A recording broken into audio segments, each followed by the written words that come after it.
Hello everyone, welcome to From the Heart. I'm Joshua. And I'm Mary. And we're excited to bring to you all that's new and good when it comes to the arts in Central Florida. Today we are talking with Scott Evans, Coordinator for Visual and Performing Arts of Orange County Public Schools. We look forward to learning about his artistic journey up to now. Welcome, Scott. Thank you so much. Welcome. So, Scott, what were you like as a child, and what music were you into back then? Let me start with what music I was into. How about that? Okay. I was a pianist, so I grew up starting at age 6, taking piano lessons. I came from a musical family. My grandmother was a fantastic pianist, one of those people that you wish you got her talent. She was never read a piece of music, but just played whatever you wanted her to play in whatever key you wanted her to play in. It didn't matter. She could play anything, and she was incredible. So I grew up with her playing. And my parents were both musicians as well. In fact, they met in college as, I think my mother was my father's big sister in the college program there. And they both were in band. They played clarinet and saxophone. Both went on to become music educators. And so I grew up in that environment where both my parents were music educators. My grandmother was a pianist. My older brother also is, he's a violinist and string bass. And so it was sort of inevitable, I guess, that I continue in music and in the arts. I was surrounded by it every day, and I knew from day one that I can remember, I knew that I wanted to be a music teacher, actually. I've always wanted to do that. I never deviated from that. I was absolutely determined that that's what I was going to do, and everything I did through my education on was to get me ready for that. Was there always music around your house? Did you play at holidays for relatives? Yeah, when they forced me to. I loved playing. Little Scotty, play us some Exactly. I loved classical pianist, and I loved playing just by myself with no one around, and But did your play my parents best take out when their it's- instruments, and did all of you take out your instruments? Never. No, you didn't it all was play my together? older brother. We would kill each other instead of play for each other. There's no way. So What are some of not your now, of course. What are but, some of yeah. your favorite composers to play? I loved Chopin. I loved Bartók. Actually, he was get my aggression, anger out. Bartók was my piece for that. Do you still get to play?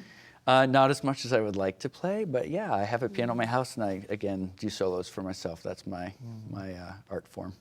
Yeah. Do parents ever ask you how they can encourage their children to play more, or to practice more, or to pick up instruments? Absolutely. What do you tell them? Yeah, well, I tell them to stick it out. A lot of times we get parents that will say, my child's 8 and they're not practicing, and that's a battle every day, and I don't want to have to keep forcing them.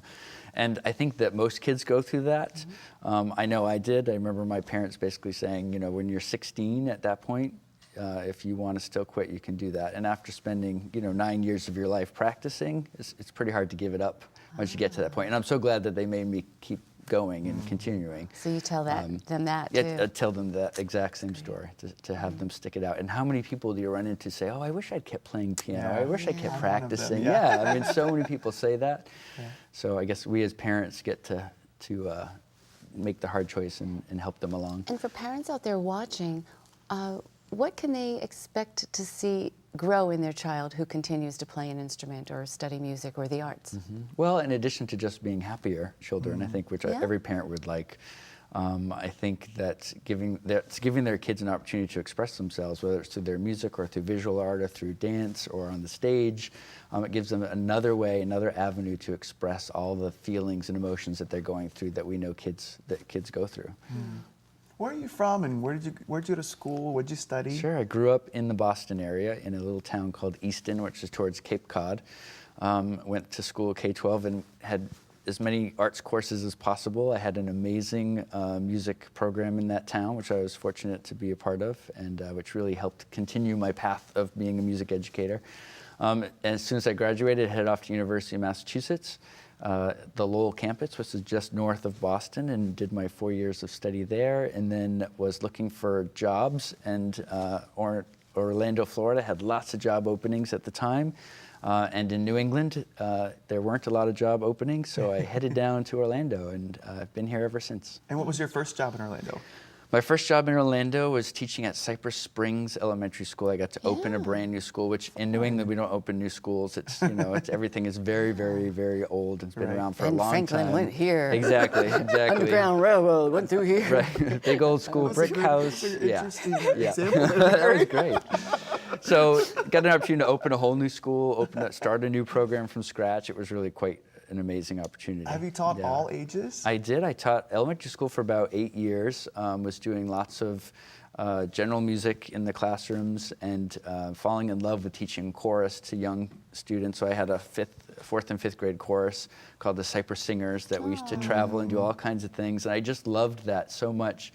The arts supervisor at the time for our district said, you know, you really should look at doing middle school because you'll get to teach chorus every period, all day, and just continue the things that you're loving to do. So, of course, everyone says middle school, you're crazy. But I did it, and I ended up absolutely loving it. And so I worked middle school for several years.